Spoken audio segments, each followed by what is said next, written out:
오늘 여러분들이 읽은 솔로몬 왕의 그런 이야기, 다윗 왕조의 다윗 왕의 뒤를 이어서 이제 왕이 올랐던 두 번째 평일왕국의 왕 솔로몬 왕에 대한 이야기. 그 왕이 되어서 제일 먼저 한 일이 뭐냐? 오늘 본문의 기본 장단에 가서 하나님께 일천 번제를 드리고, 그리고 하나님 앞에 지혜를 얻는, 이 백성을 재판할 수 있는 지혜를 얻는 그런 이야기, 우리가 잘 아는 그런 내용이죠.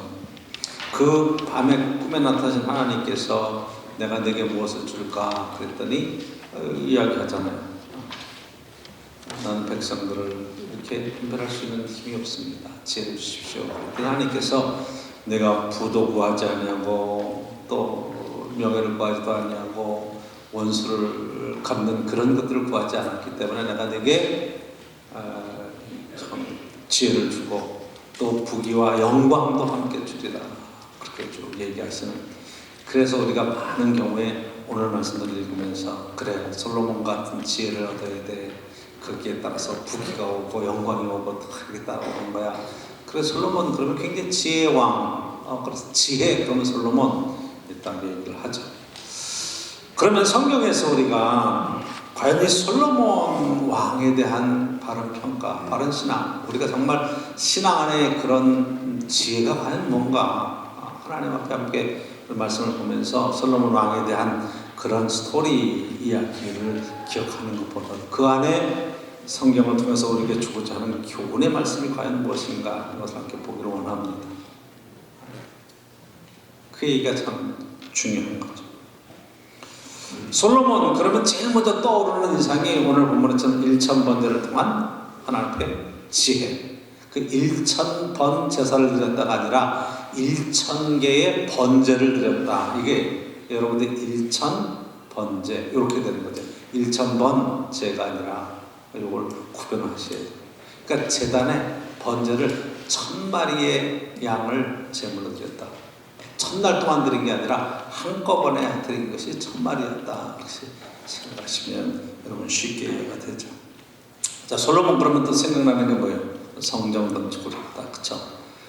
다윗 왕이 허락하지 않은 성전 건축을 쫙 하나님 앞에 성전 건축한 다음에 그 은혜롭게 드리는 기도의 내용을 보면 막 가슴이 뭉클뭉클할 정도로 그렇게 감성이 풍부한 하나님 앞에 백성을 위해서 간구하는 기도의 제목들이 있던 것을 보게 됩니다. 그리고 솔로몬 그러면 세상에 그렇게 뛰어난 지혜와 부귀영화, 부귀영화도 어느 정도의 부귀영화냐 그러면 후궁이 700명이다, 첩이 300명이다, 여자를 1000명을 데리고 살았어. 부귀영화의 핵심적인 내용이기도 하죠. 근데 과연 그게 축복일까? 그게 정말 복인가? 한 명 데리고 살기도 힘든 세상에 어떻게 1000명씩,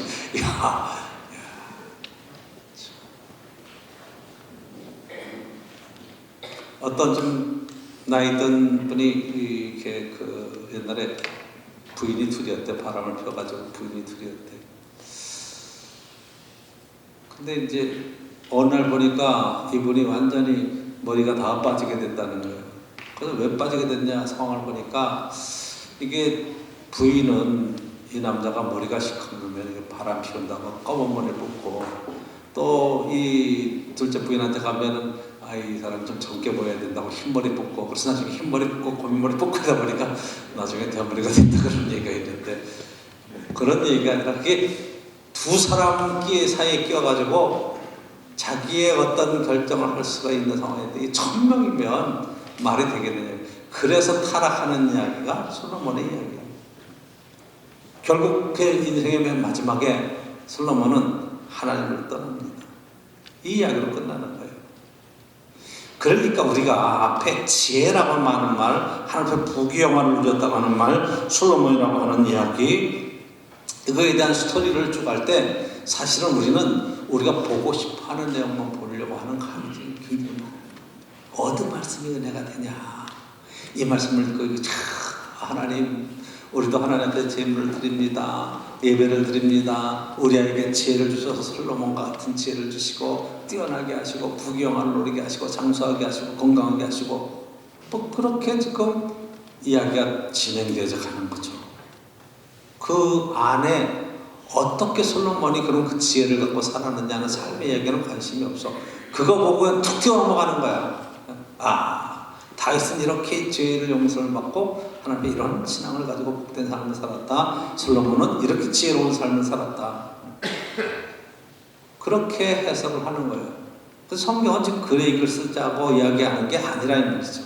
중요한 것은 이 역사서가 쓰여지는 배경이 제가 계속 강조하지만 바벨론 포로에서 신명기의 말씀을 보고 그 나라가 망한 뒤에 우리나라가 왜 망했는가, 왜 이런 지경까지 왔는가 하는 것을 회개하면서 쓰는 건데, 우리 조상들이 그때 이렇게 하나님의 축복 속에 있었는데 잘못 살았습니다, 죄를 지었습니다 하는 회개의 입장에서 역사를 쓰는 거예요.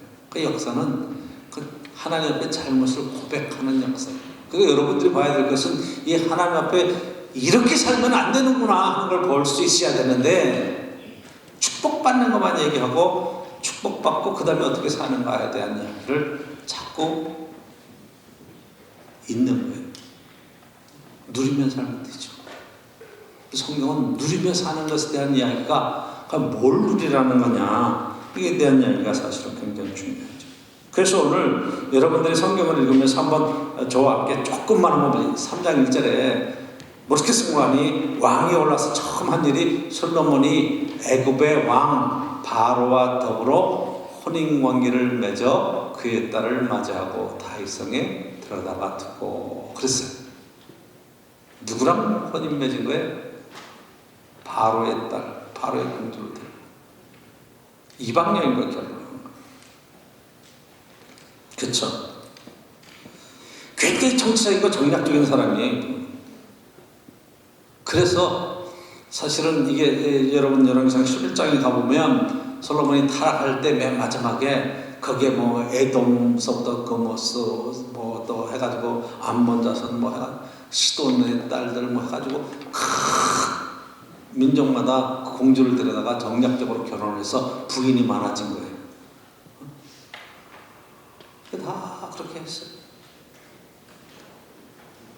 그러니까 외교 관계를 잘 맺고 정치적으로 이런 판단을 하면 나라가 아주 강건하게 세워지리라 하는 그런, 군대도 많이 갖고 있었고 이런 정치적인 판단, 국제적인 정세에서 이런 판단을 했는데, 여러분 성경의 내용에 보면 오늘 뭐 새벽에도 신명기 7장 읽어봤지만 거기 하나님께서 율법에 정확하게 얘기해요.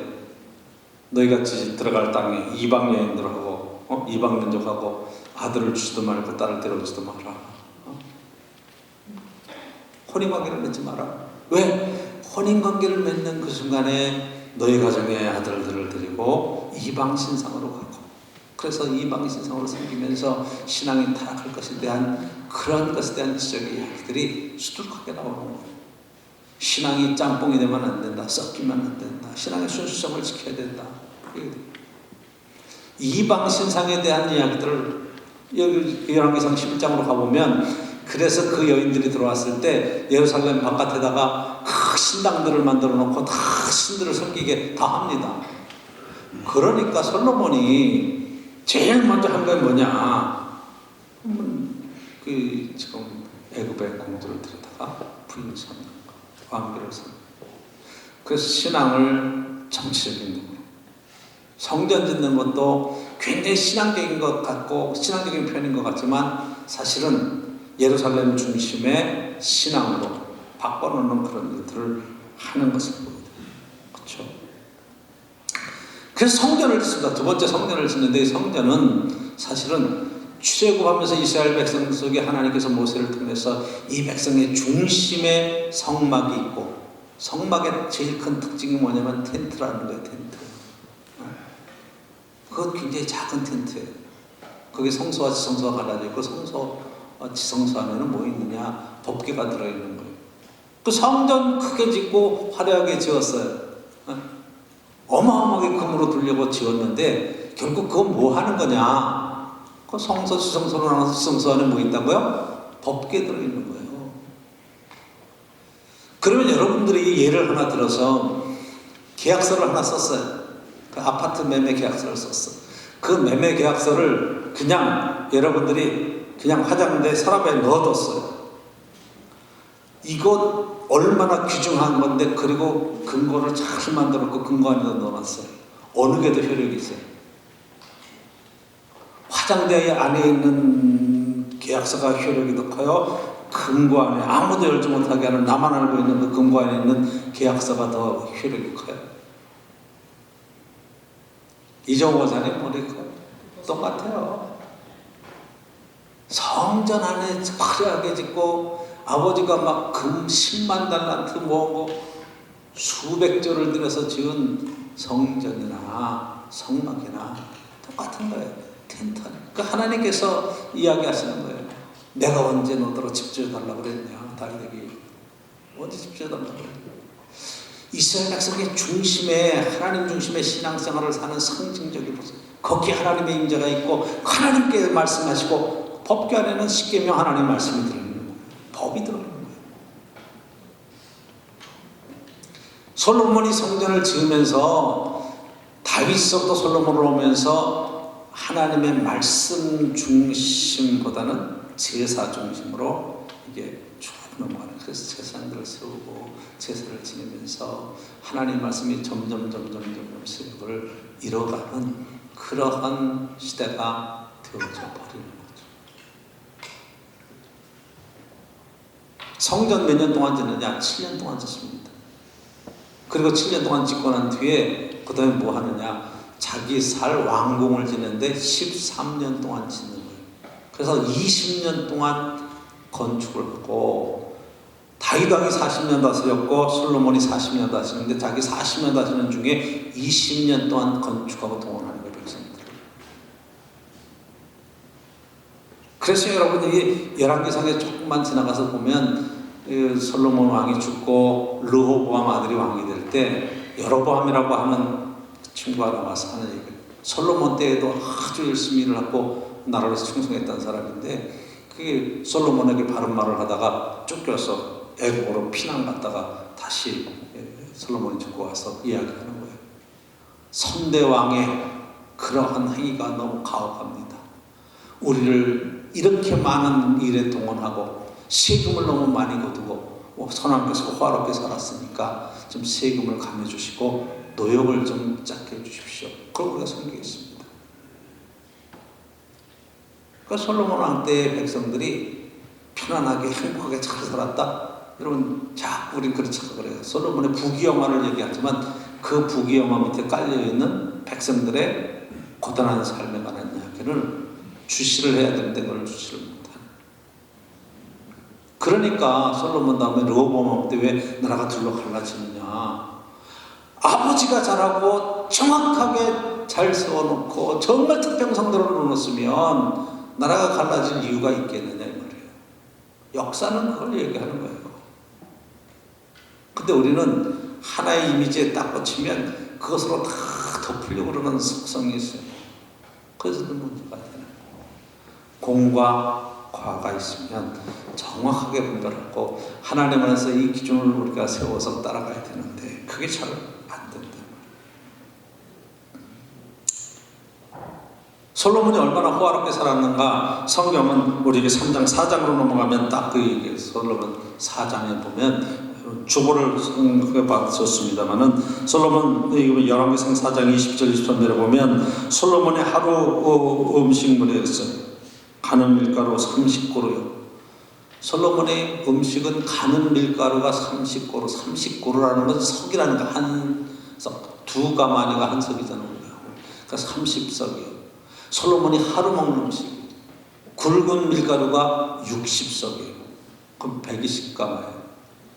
60가마, 120가마. 그게 살찐 소가 10마리요. 소가 10마리.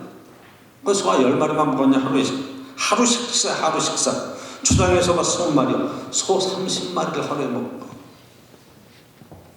야, 솔로몬이 배가 얼마나 큰지 이렇게 지금 많이 먹었다. 하루. 양이 100마리요. 그 위에 수사슴과 노루와 암사슴과 살찐 새들이었더라. 이게 지금 솔로몬이 하루 식사를 한 거예요. 혼자 이렇게 먹었겠어요? 애들이 몇 명이겠어? 그러니까 이렇게 말. 이거 다 누가 돼? 다 누가 됐어요? 이거를 되기 위해서 이스라엘이라고 하는 나라를 12로 갈랐어. 12지파 중심을 지파 중심이 아니라 행정구역으로 12를 갈라버렸어요. 그 이스라엘이라고 사는 땅은 사실은 솔로몬 때는 뭐 다윗 왕 때문에 막 이웃나라까지 다 해가지고 나라가 넓어졌지만 우리로 말하면 경상남북도 합항도보다 작다. 그걸 12로 갈랐어요. 이스라엘을 12로 갈른 거예요, 사실은. 그래서 한 달에 그 한 동네가 한 달치 생활비를 대는 거예요. 한번 생각해 보세요. 하루치가 이런데 이걸 한 달치를 댄다. 그러면 여러분 경상남북도를 12로 갈라서 한 동네에서 이걸 한 달치 양식을 댄다 생각해 보세요. 그러니까 백성들이 왜 르호보암 왕 때 와가지고 선왕 때 너무 세금이 많습니다. 너무 힘듭니다. 좀 감해 주십시오. 이야기를 한지 금방 할 거예요. 그렇죠? 호화롭게 살았어요. 그 왕궁에 그냥 상하로 그 왕자를 만들어 놓고 온통 금으로 둘르고 뭐 보통 호화롭게 산 게 아니에요. 근데 우리는 그것을 축복이라고 자꾸만 얘기를 해. 축복이라. 받아서 그렇게 많이 누린다. 엄청났다. 넷째 그의 말년에 보면 그가 그렇게 결혼해서 데리고 왔던 공주들을 통해서 그가 신앙이 자꾸 변질이 되면서 하나님을 떠났다. 그래서 열왕기상 11절 보면 하나님을 떠났어요.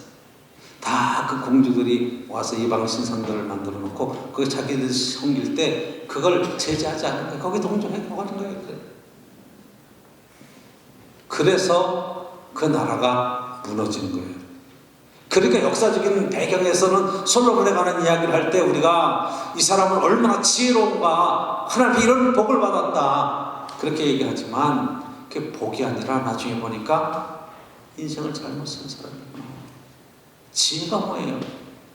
잠언서에 보면 여러분 지혜는 여호와를 경외하는 것이 지혜가 뭐예요? 솔로몬이 그 아들들에게 막 내 아들아 너는 지혜롭게 행하기를 원한다 계속 얘기했던 그 지혜의 말씀은 말만 그랬지 자기는 그렇게 살지 못했다는 이야기하거든요. 그래서 전도서에 가보면 헛되고 헛되며 헛되고 헛된다. 해 아래 새 것이 없다. 그냥 많은 영광을 누려봤더니 다 헛된 것이다. 이 말을 할 수밖에 없었던 상황을 이런 배경을 갖고 보면 이해가 되는 부분이 있다.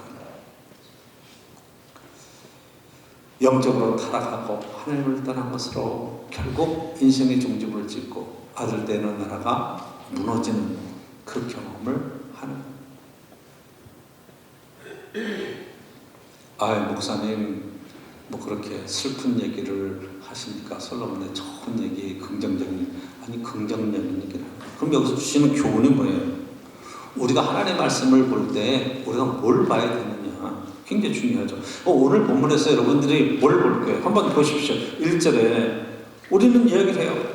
그 솔로몬이 하나님을 사랑하고 하나님의 법대로 그 산당에서 제사를 드렸다. 그런데 4절 보시면 4절에 예 왕이 제사로 기본으로 가니 거기는 산당이 큽니다. 솔로몬이 그 전에 1000번제를 드렸더니 그래서 기본 산당에 가서 1000번제 제사를 드린 거예요. 산당이 뭐냐? 높은 곳에 거기다 제단을 만들어 놓고 섬기는. 근데 이방 신당들도 다 여기에 세워지는 거예요.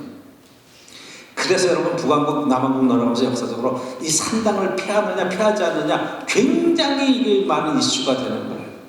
그거는 이방 신상 섬기듯이 제물을 하나님께 드려요. 근데 초점은 사실은 제사에 있는 게 아니에요. 자, 하나님의 응답이 어떻게 오는가 한번 보세요. 5절에 보면 기본에서 밤에 여호와께서 솔로몬의 꿈에 나타나시니라고 그랬어요. 하나님이 이미 말씀은 다 주셨어요. 율법의 말씀을 통해서 하나님의 말씀을 주셨는데 뭐에 나타났다고요? 꿈에 나타났어요. 그러면 여러분들이 이 솔로몬이 꾼 꿈이 하나님의 말씀이다. 하나님이 이렇게 내게 복을 주시겠다고 이렇게 말씀하셨다 하는 것에 대한 확증을 어떻게 얻는 거예요? 성경에 꿈에 관한 많은 이야기들이 있습니다. 뭐 야곱도 꿈을 꿨고 요셉도 꿈을 꾸고 꿈을 해석하고 뭐 그런 얘기가 있어요. 그렇죠? 하나님 말씀이 있기 때문이죠. 여러분 모세의 율법에 보면 꿈꾸는 자, 꿈을 해몽하는 사람을 어떻게 하라고 그랬어요? 축복하라고 그랬어요? 그 그 꿈을 따라가라고 그랬어요? 여러분, 꿈꾸는 자는 안 되는 거예요. 여러분들이 꿈에 하나님을 뵀다, 하나님의 좋은 꿈이다, 이미 예수 그리스도를 통해서 우리에게 주신 하나님의 말씀이 있고 하나님의 법이 있는데, 그쵸? 그래서 이 꿈이 하나님 앞에 이렇게 부귀와 장수와 축복을 받는 것으로 이제 꿈이 되었는데, 그래서 15절 보시면 이렇게 써있어요. 15절 솔로몬이 깨어보니 꿈이더라. 그냥 꿈이었어요. 말 그대로 꿈이었어요. 이 예루살렘에 이르러 그래서 기본에 가서 제사를 드리고 예루살렘에 이르렀어요. 예루살렘에는 뭐가 있어요? 하나님의 여호와의 언약궤 앞에 서서 번제와 감사제물을 드리고 모세는 선원들을 위해 잔치했다. 언약궤 앞에서 하나님께 번제를 드렸어요. 근데 여러분, 참 이 성경의 이야기는 그 언약궤 앞에서 제사가 아니라 언약궤에 있는 말씀이 더 중요한 거예요. 그쵸? 그걸 어떻게 보관하고 있느냐 중요한 거예요. 하나님의 임재 가운데 무슨 말씀이냐. 그래서 14절이 중요해요. 14절 이야기를 한번 보세요. 이게 지금 성경을 풀어가는 여러분 핵심적인 내용. 14절 한번 띄워보세요. 함께 읽어봅니다. 시작. 내가 만일 내 아버지 다윗의 행함과 같이 내 길로 행하며 내 법도와 명령을 지키면 내가 또 내 날을 길게 하리라. 하나님께서 뭐라고 그래? 내 법도와 내 명령을 지켜야 된다 이거예요. 그쵸?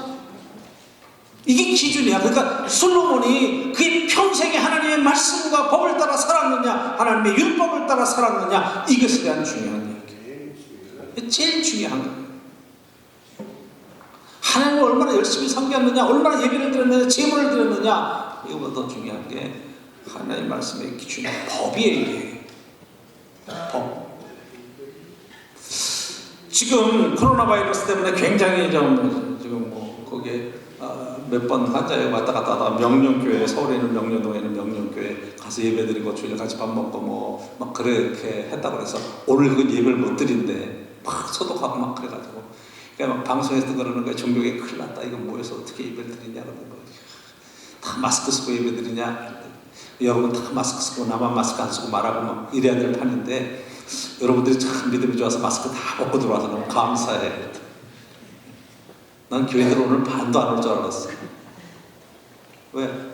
근데 저는 그 사태를 보면서 정말 안타까운 거였어요. 이게 법이잖아요. 법이라는 게 국가에서 이야기하기 전에도 우리가 설선수법에서 법, 그게 장복기가 2주간이래. 14일. 그쵸? 우한 갔다 왔다. 내가 우한에서 들어왔다. 우한에서 청도로 갔다가 청도에서 들어왔어. 아무 발열 증상도 없다. 그래도 내가 중국에서 왔다 그러면 14일 동안 꼼짝 않고 집에 있어야 돼. 그 사람. 가장 기본적인 거예요. 그게. 왜? 내가 나가서 사람 만나고 그 사람 전파되면 다른 사람한테 그런 걸 옮기는 건데 그건 자기가 자기를 컨트롤할 수 있고 하지 말아야 돼. 그거는. 그게 법의 국가에서 지금. 근데 자기에겐 증상이 없다고. 야, 우한에서 들어온 사람이 50명이 지금 뭐 연락도 안 된대. 이런 나쁜 사람들이 있어요. 참 숱한 거야. 중국에서 지금 10,000명 넘게 뭐 들어왔다고 지금 난리잖아. 하루에 10,000명 넘게 들어온다고. 우리나라 사람 데리고 오는 것도 중요하지만 그 사람들 관리 어떻게 할 거냐. 어디 가서 뭘 하는지 알지도 못하는 사람들인데 중국 사람 다 들어오는 거 막아야 된다. 근데 가장 기본적으로 왜 한국으로 그렇게 길을 쓰고 들어오겠어요? 중국에 있다만 죽을 것 같거든. 여기 살려고 들어오는 건데 참 우리나라가 참 좋은 나라예요. 그쵸? 우리나라 지금 바이러스 걸려서 병원에 딱 들어가면 치료비 얼마나 내요? 네? 안 내잖아. 다 정부에서 해주잖아. 그러니까 정부가 그만큼 애를 쓰고 국민의 건강을 지키려고 최선의 노력을 하는 거예요. 그걸 알면 적어도 자기가 중국에 갔다 왔다든가 중국에 들어왔다가 그러면 자기 자신을 컨트롤하고 이 국가의 이런 모든 국민들의 건강에 대해서 책임있게 행동을 해야지. 그걸 사람 만나다니고 해가지고 옮기고. 그러니까 이 생각 자체가 이게 지금 나만 아니면 된다는 생각 자체가 이게 굉장히 위험한 생각이죠. 그쵸? 뭘 지적하는 거예요? 어느 나라든지 법이 있고 원칙이 있고 정부에서 컨트롤하는 이것들이 있으면 거기에 따라주면 되는 거예요. 사실은. 그러면 다 안전할 수 있어. 할렐루야. 그쵸? 근데 그걸 안 하는 거예요. 나만은 왜 어떡하지 생각? 나만은 축복받고 나만은 하나님 안에서 뭐 안전하게 이런 생각들을 하는 것 자체도 위험한 거예요.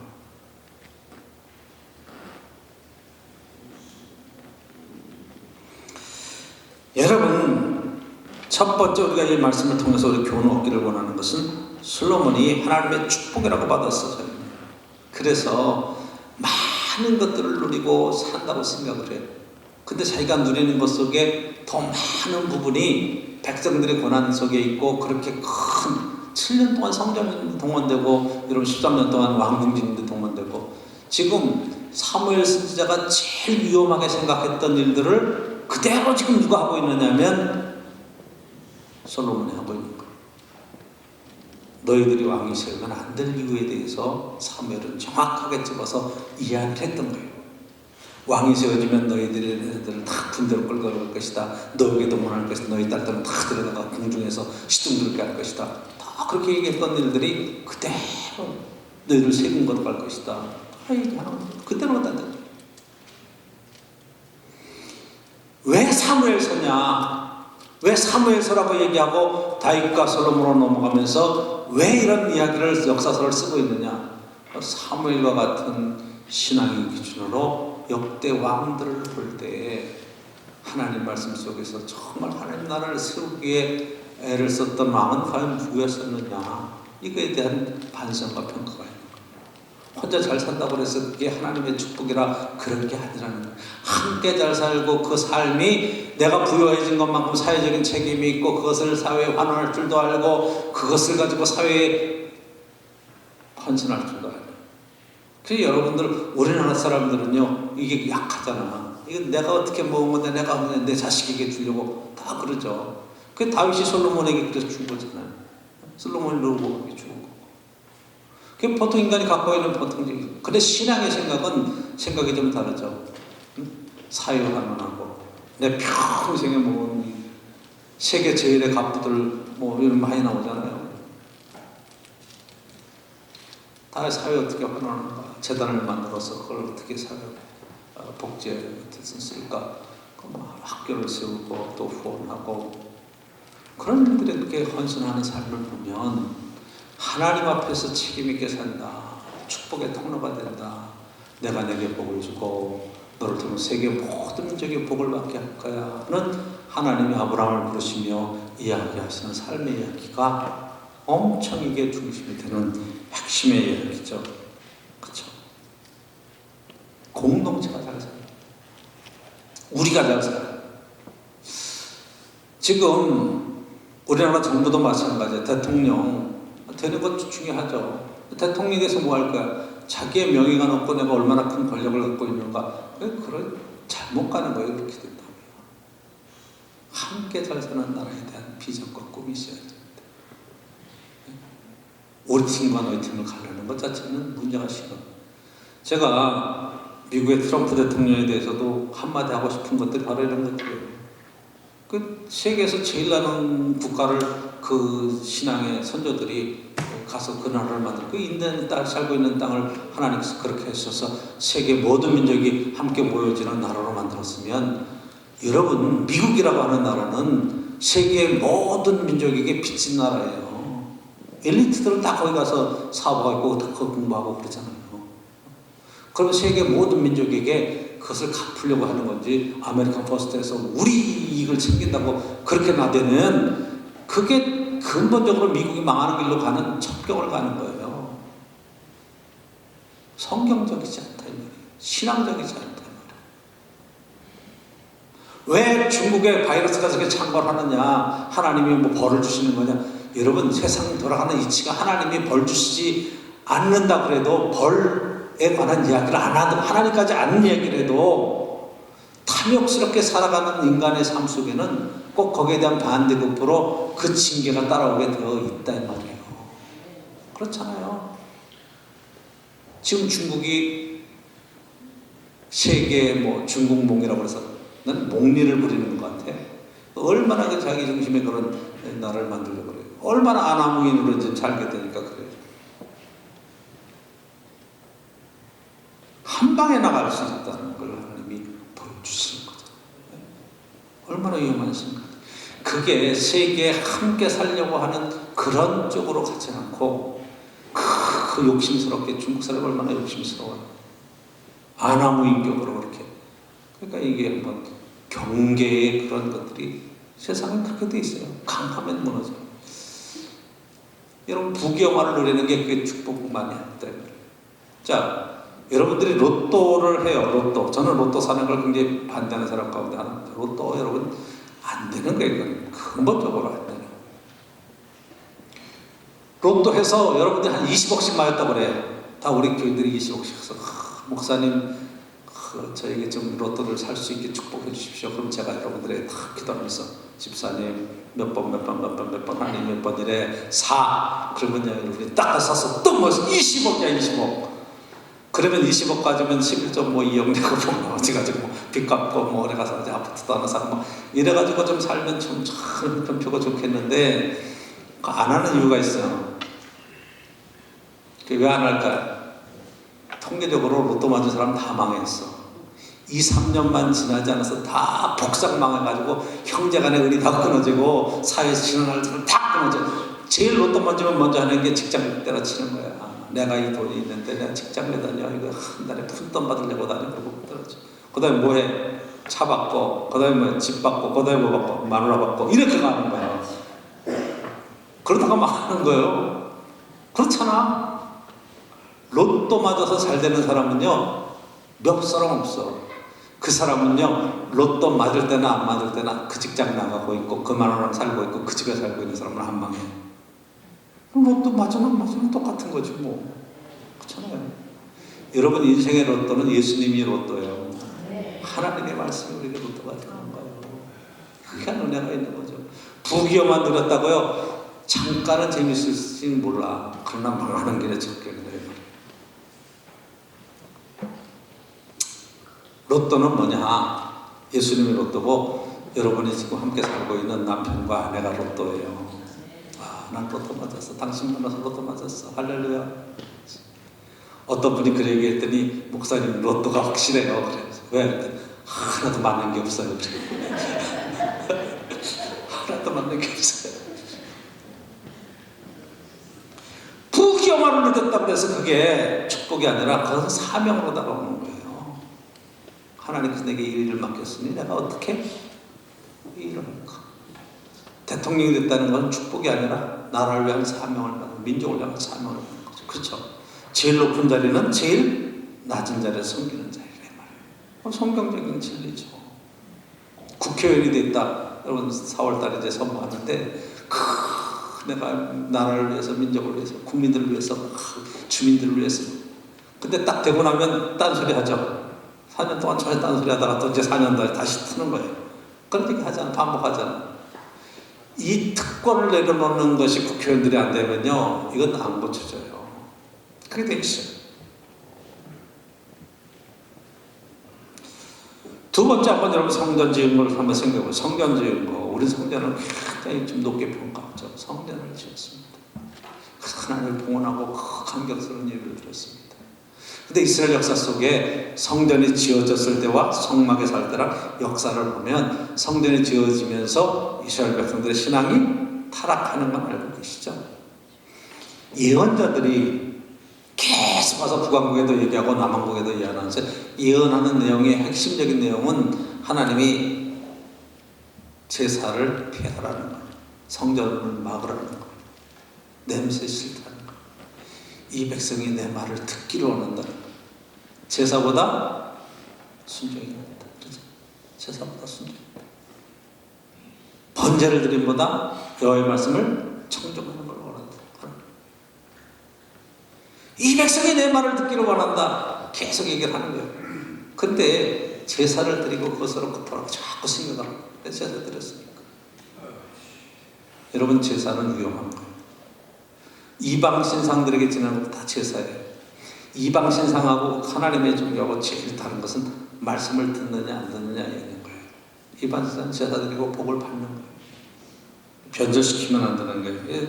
솔로몬 때 이것이 혼합되기 시작하고 신앙이 성전을 통해서 순수한 마음으로 시작했지만 결국 혼합 종교로 떨어져 버리는 거. 하나님을 섬긴다고 말하는데 결국 그런 게 아니에요. 그러니까 결국 신앙의 영적인 타락은 인생의 타락으로 끝나서 허무주의로 끝나는 거예요. 어때. 아휴, 교회 다녀도 어때. 나중에 신앙생활 하다가 나중에 교회를 떠나는 사람들의 제일 큰 특징이 뭐냐. 다 해봐도 소용없어. 쓸데없는 거예요. 진짜 해보기나 해봤냐. 하나님 말씀대로 살아봤냐 말이에요. 열심히 다니고 섬겨봤다는 거예요. 아무것도 아니더라고요. 여러분 진짜 하나님을 만나고 진짜 십자가 예수 그리스도를 만나면 그런 소리 전혀 못하죠. 그렇죠? 결론적으로 말씀을 드립니다. 여러분 하나님을 아는 것이지. 호세아서 6장에 보면 하나님을 알라는 거예요. 힘써 여호와를 알자. 여호와를 알아야 돼. 하나님이 어떤 분이신가? 해같이 도는 분. 그분은 정확하신 분이고, 그렇죠? 우리 인생 속에 말씀으로 역사하신 하나님의 사랑이 예수 그리스도의 십자가를 통해서 우리에게 다가올 때 하나님이 우리를 향해서 베풀어 주신 그 큰 사랑과 자기 희생과 더불어서 정말로 이 땅에 하나님 말씀대로 산다는 것은 낮아지는 것이고 섬기는 것이고 진정한 사랑을 베푸는 것이고 자기 희생길을 갈 수밖에 없는 하나님의 그 큰 사랑을 경험하는 그런 길이라는 걸 얘기하는 거예요. 솔로몬이 누렸던 그 영광을 예수님이 그 영광을 누렸으면 어떻게 될까요? 얘기가 안 맞죠. 앞뒤가. 그렇죠? 하나님이 이 땅에 오셔서 보여주시는 것은 솔로몬의 영광에 관한 얘기는 들꽃을 봐라. 내리를 염려하지 마라. 솔로몬의 영광도 이 풀꽃 하나만 하지 못했다. 이야기하시잖아요. 그렇죠? 그러니까 예수님 안에 있는 것이 저 여러분이 누리는 최고의 영광이고 최고의 축복이고 예수님 안에서 하늘의 신령한 복을 받고 이 땅에 정말로 주님과 함께 동행하는 삶 속에서 마음 평안과 하늘에 주시는 위로를 누리는 삶이 정말로 복된 삶입니다. 믿음 안에 승리하시는 귀한 축복과 신앙의 넘치기를 원합니다. 오늘도 솔로몬의 생각을 뛰어넘는 더 큰 은혜와 축복이 저와 여러분의 인생 속에 함께하는 것을 꼭 믿으시기를 축원합니다.